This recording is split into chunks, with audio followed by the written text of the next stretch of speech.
ഇന്ന് തന്നെ ഡൗൺലോഡ് ചെയ്യൂ. കാണൂ നിങ്ങളുടെ ഫേവറേറ്റ് ഷോസ്. അങ്ങനെ ഒരു ദിവസം വരില്ല. കാരണം ചതിച്ചതി നിൽക്കുന്ന സേതുമതം തന്നെയാണ്.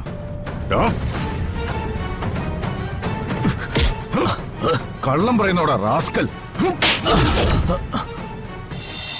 പറയാം. അത് പറയാൻ തന്നെയാണല്ലോ ഞാൻ ഇങ്ങോട്ട് വന്നത്.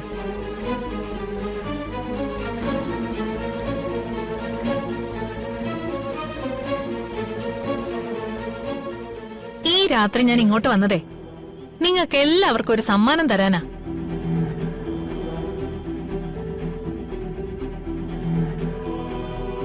കുറച്ചു മുമ്പ് എന്റെ വീട്ടിലൊരു കള്ളം കയറി.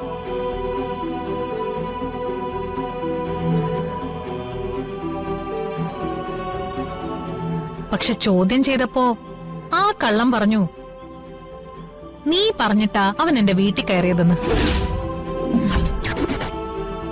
സത്യാണോടി?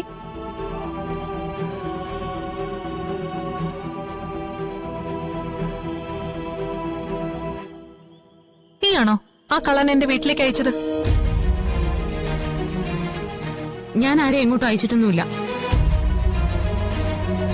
സത്യം പറഞ്ഞ പോലീസിൽ ഏൽപ്പിക്കേണ്ടതാ. പക്ഷേ പിന്നെ ആലോചിച്ചപ്പോ വേണ്ടാന്ന് തോന്നി.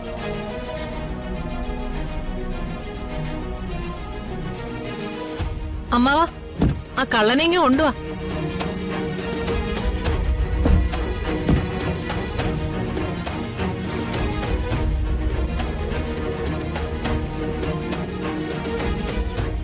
അയ്യോ,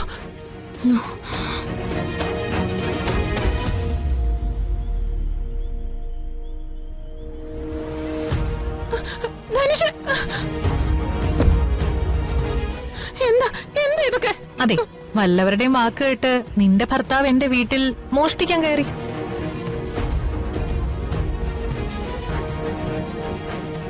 ഞാനവനെ കൈയോടെ പൊക്കി. മൂർത്തി അമ്മാവനും കൂടെ ചെറുതായിട്ടൊന്ന് കൈകാര്യം ചെയ്തിട്ടുണ്ട്.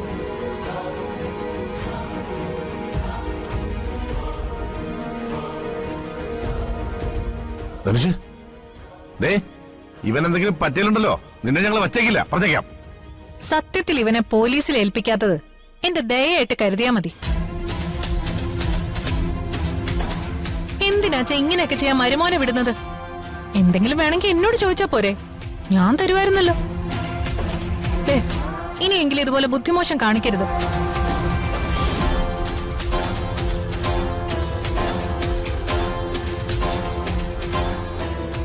അച്ഛാ, എനിക്കിപ്പോഴും അച്ഛനോട് സ്നേഹവും ബഹുമാനവും ഒക്കെയാ.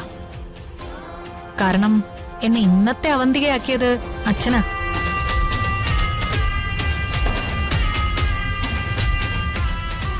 അതിനുള്ള നന്ദിയായിട്ടാണ് ഇവനെ ഇങ്ങനെ തിരിച്ചു തരുന്നതെന്ന് കരുതിയാ മതി. എന്റെ അച്ഛനെ നിങ്ങൾ ചതിച്ചില്ലായിരുന്നെങ്കിൽ ഞാനൊരു പാവം പെണ്ണായിട്ട് നിങ്ങളുടെ കൂടെ ജീവിച്ചേനെ.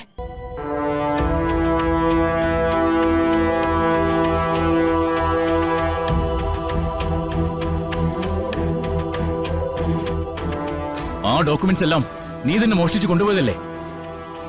അത് തിരിച്ചെടുക്കാൻ ശ്രമിച്ചതിൽ ഒരു തെറ്റുമില്ല.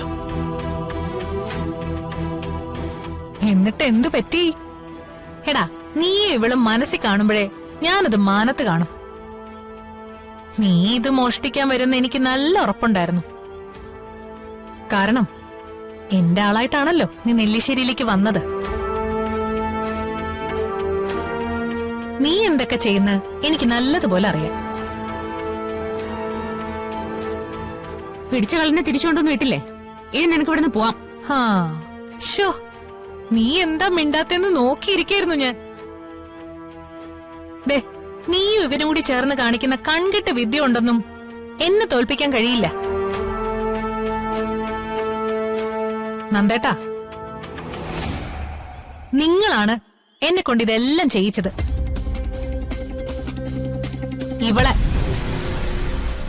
ഇവളെ ഒഴിവാക്കിയാൽ തീരാവുന്ന പ്രശ്നമേ ഉള്ളൂ നമുക്കിടയിൽ. മതി നിന്റെ സംസാരം. സ്വത്തും പണവും പോയതൊന്നും ഞാനിപ്പോ പ്രശ്നമാക്കുന്നില്ല. അതിനേക്കാൾ വലിയ കാര്യം നന്ദന്റെ ജീവിതത്തിൽ നിന്നും നീ പോയത് തന്നെയാ. എന്നെ ചതിച്ച് നീ നേടിയതൊന്നും നിന്റെ കയ്യിൽ നിലനിൽക്കില്ല. നന്ദ, ധനുഷിന്റെ കെട്ടഴിച്ചോട്.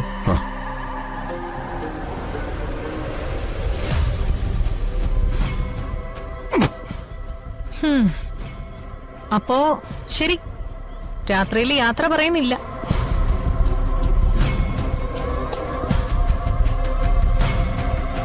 പോയിട്ട് വരട്ടെ അച്ഛാ.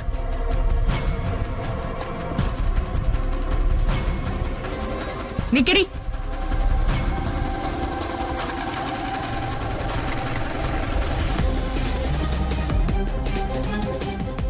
അങ്ങനെ അങ്ങ് പോയാലോ?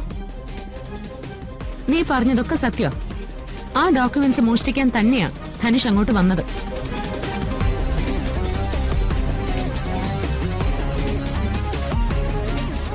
അത് ഞങ്ങൾ രണ്ടുപേരും കൂടി പ്ലാൻ ചെയ്തതുമാണ്. നിർഭാഗ്യവശാൽ അവൻ നിന്റെ കയ്യിൽ പെട്ടു. പക്ഷേ ഇനി അതിന്റെ ആവശ്യമില്ല. അതിനുള്ള വഴി ഞങ്ങൾ വേറെ കണ്ടിട്ടുണ്ട്. ആ ഡോക്യുമെന്റ്സ് നീ തന്നെ കോടതി കൊണ്ടുവന്ന് തരും. അത് നിന്റെ സ്വപ്നം മാത്ര. അഡ്വക്കേറ്റ് നരസിംഹേ, കോടതിയിൽ നിന്റെ ചതിയും കള്ളത്തരവും എല്ലാം പൊളിച്ചടുക്കും.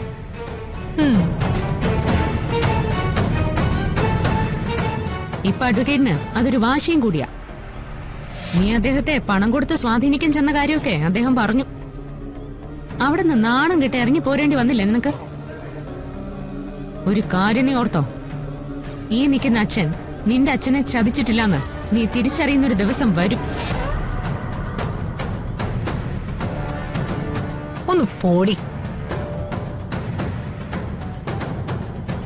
അങ്ങനെ ഒരു ദിവസം വരില്ല. കാരണം ചതിച്ചതി നിൽക്കുന്ന സേതുമതം തന്നെയാണ്.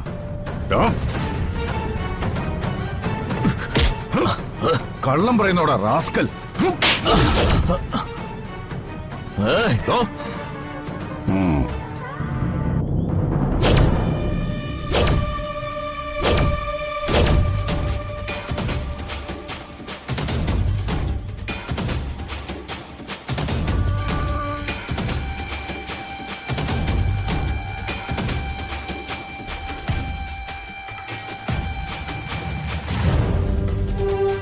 പാവം അമ്മാവൻ ഇവിടെ കൊണ്ടുവന്ന് അച്ഛന്റെ കയ്യിൽ നിന്ന് ഈ രാത്രി ഇയാൾക്കൊരു തല്ല് വാങ്ങിച്ചു കൊടുത്തപ്പോ നിനക്ക് സമാധാനമായല്ലോ.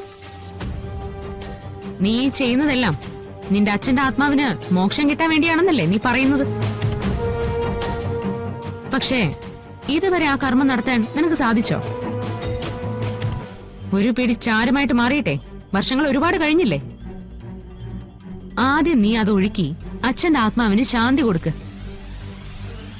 എന്നിട്ട് ഞങ്ങളുടെ മുന്നിൽ വന്ന് നിൽക്ക്. അന്ന് നിന്നെ ഞങ്ങൾ അംഗീകരിക്കും.